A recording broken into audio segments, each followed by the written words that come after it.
it's been about 4 to 5 plus years now, Jamie, that I've been really trying to dive as much as possible within me.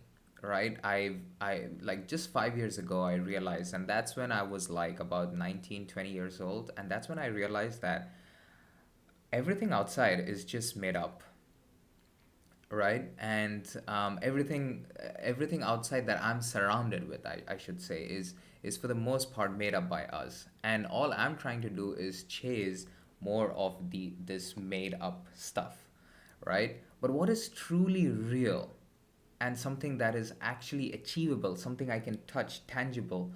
Sure, the stars and the suns and the moon is real as well, but what is truly real is something deep inside within me, a whole universe that lies Mm-hmm. within me. Because as a kid growing up, I've always gazed the stars. I've always loved watching the stars. I could sleep by the night sky in front of me, and I've always wanted to travel from one star to the other, to the other, to the other, right? And I was just like, man, if only we could do it. I don't know if we can do it. We haven't even gone outside of like moon yet. What about the stars and this and that? And so that curiosity led me to figuring out the universe that is deep within us already. They say that, you know, each atom inside of our body has like certain things revolving around it, like molecules or other atoms, and it looks very similar to what the solar system looks like. And then if you go further away, that's how the galaxies look like. So like the further and the furthest away you go and the deeper you go inside you, it's all the same, right? It's just a different size projection, you could call it, from our perception. But anyway, so that's short. And then I got deep into meditation, and I was like meditating for hours and hours, and I was loving it. And I was, really bringing the stillness and awareness and consciousness into myself. Like I was becoming more and more and more conscious of this piece of technology that was given to me, right? For the very first time, I stopped paying too much attention to the technologies that were outside of me. And when I say technology, even planet Earth is a technology for me. Like moon is technology for Mm-hmm. me, like in a way. So now I started paying focus to this technology. And when I started doing that, oh my God, perception and reality changed, right? And I hit my very first, the biggest awakening, you could call it, while I was in Colombia just about 5 months ago. And I was in Colombia, deep in the jungles of Colombia, in the middle of nowhere, secluded, like 30, 40 minutes away if I want to get any sort of like fruits or vegetables. And I was supposed to be there in that area for like a month, and I was there for like a week, 10 days, and then 2 weeks passed, and then suddenly I felt different one day. And as soon as I stepped out of that area, I felt like there was this huge tree, Jamie, and I just felt like something in me was like calling me to sit under that tree, right? So I did. I sat under the tree with no phones, no technology, nothing, and I sat there for hours, and it felt like minutes to me, right? I'm looking at my watch and I'm like, whoa, that's how long I actually sat. And then I went back. I was like, okay, so what? Just another day. And the next day I felt the same. I did it again. And then something in me was completely changing. The whole reality was changing. The way I'm seeing things was changing, because for the very first time, I could take full control of what was going on within me. So maybe I was just attracted. I'm still yet to fully figure out what happened, because it happened just 5 months ago. But everything changed, and I was so blissed out, completely in ecstasy. Like there was this traveler who came and sat beside me one day after like the third day or something, and she was like, "Wow, you're so happy." Because I was just like, and I was completely sober. Like this is one thing I have to tell people, because people are like, "Oh, you were in Colombia. What were you high on?" I'm like, no. I was like, no, I was not high on anything. High on life, you could call it. So completely sober, no external drugs, because I was here Yeah. looking to, completely explore the internal drugs, the thousandfold powerful Mm-hmm. drugs that than cocaine, you could call it, that already live, or ayahuasca, you could call it, that already exist within me.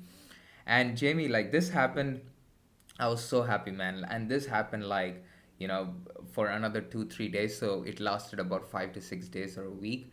And by the end of it, Jamie, I just knew like there was such a strong inner voice in me and intuition, the wisdom from within me that was like raw food is the truth for you, for your body. Like fruit is Wow. what you should be eating.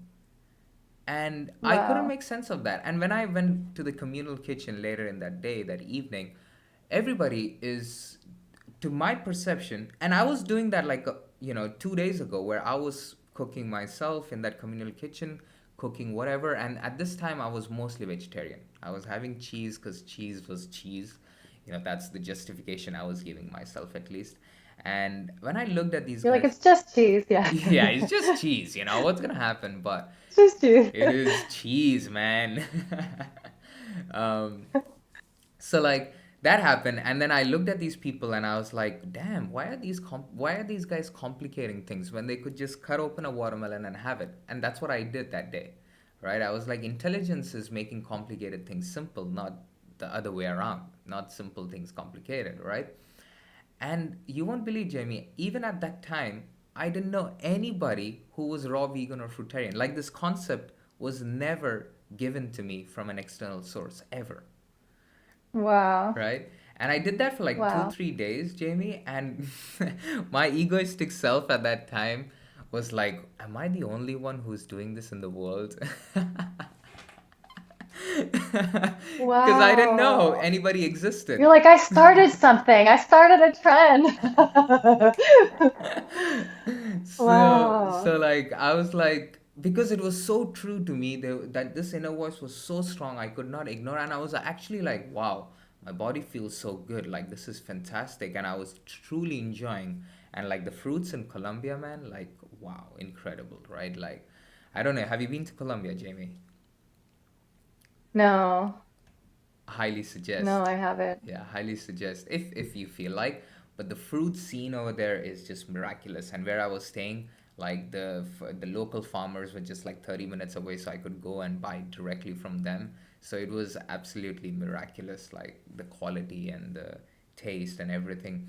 And then after a few days is when I started researching, and I was like, there should be more people in the world doing this. And then I got to know that there is a whole big, wide community of people eating raw, and like, and raw has existed since forever now. And like, there's fruits, like fruitarians and all of that. So, um, and since then, Jamie, just to connect the dots, since then I have felt like I'm just going on higher and higher planes of consciousness.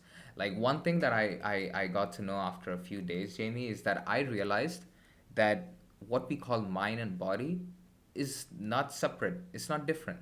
It's the same thing, Hmm. right? Like one, Hmm. this cannot, like mind cannot exist without the body. Body cannot exist without the mind. So they are inevitably connected.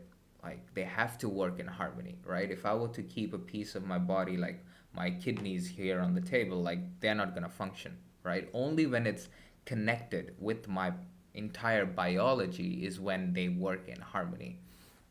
And so, Hmm. yeah, and so that's when I realized that what we call anxiety, depression, stress is just another word as diarrhea, or, ulcer, stomach ulcer, or anything. Like it's just another manifestation of the same diseases. Like these are just unnatural ways or unnatural diseases that live inside people's bodies because they are so heavily living an unnatural life. And that was me too, right? Yeah. That, first of all, your experience, that's very beautiful. Very beautiful. I have a lot of those experiences now without any drugs. Yeah. And sometimes people think I'm high, but I'm not. I'm just high on life. I love that feeling. It's such a beautiful feeling. And I had a similar experience, but for me, I was already raw at the Mm. time when I had this experience. For me, my highest truth is to be a breatharian at some point. Um, I just felt it. I felt it with every bit of my being, So that's kind of my end goal. And but yeah, that's a fascinating, beautiful story. And I'm sure there's going to be many, many more experiences like that to come because it's just a process of unfolding. It's going to be, it's never ending. And raw veganism, like I said, and I love how you said that you wanted to simplify your life. Yeah. And I felt the exact same way. The reason why raw veganism was so appealing to me is because my whole life was revolving around food, cooking, cleaning, Yeah. prepping, meal prepping, deciding, eating one meal, what am I going to make for the next meal? And then I had to cook for my kids and my family. And it was just consuming me. And I just wanted to be simple. And now I have a simple diet. I have a simple lifestyle. I don't own a lot of possessions. And, I just try to really simplify everything. And then I was trying to think of what you said about simplifying. Like intelligence is making complicated things simple. It'll come back to me. Okay. Yeah, Yeah. it'll come back. Yeah. But there was a point that I wanted to make, but it'll come back. Yeah, no worries. Yeah. But yeah, like for sure, and like as you hit these moments, and I'm sure people have these moments as well, like when you're too focused on work, like let's say you're building certain, like you are a project manager in a company, suddenly when you're driving one random day, when you're driving to the office, suddenly you get that moment where your like intuition just speaks and you're like, whoa, I could have done something like that instead, like Hmm. everybody gets Hmm. that, but the more natural you live, the more you don't clog your body with like things like meat.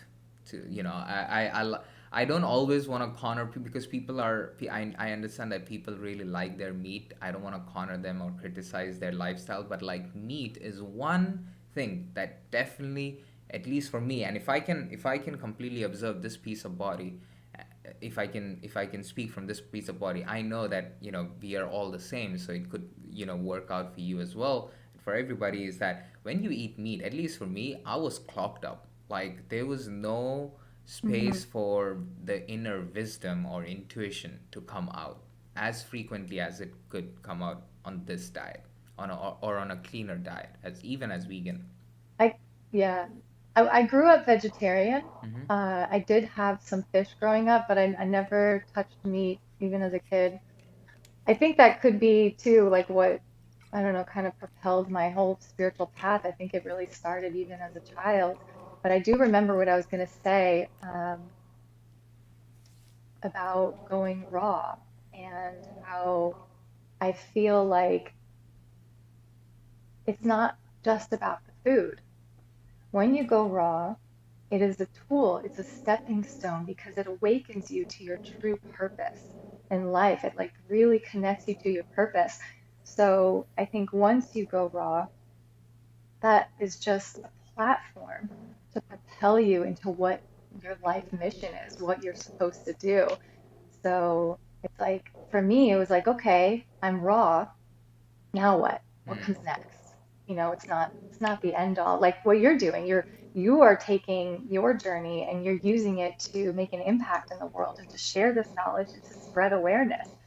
So, Yeah. Yeah, absolutely. And yeah, and thanks for sharing that, Jamie. And then like the next follow point that I wanted to share on that was like then I hit, like this was not like I had to again go sit by the tree to get this like, or hit these moments, but like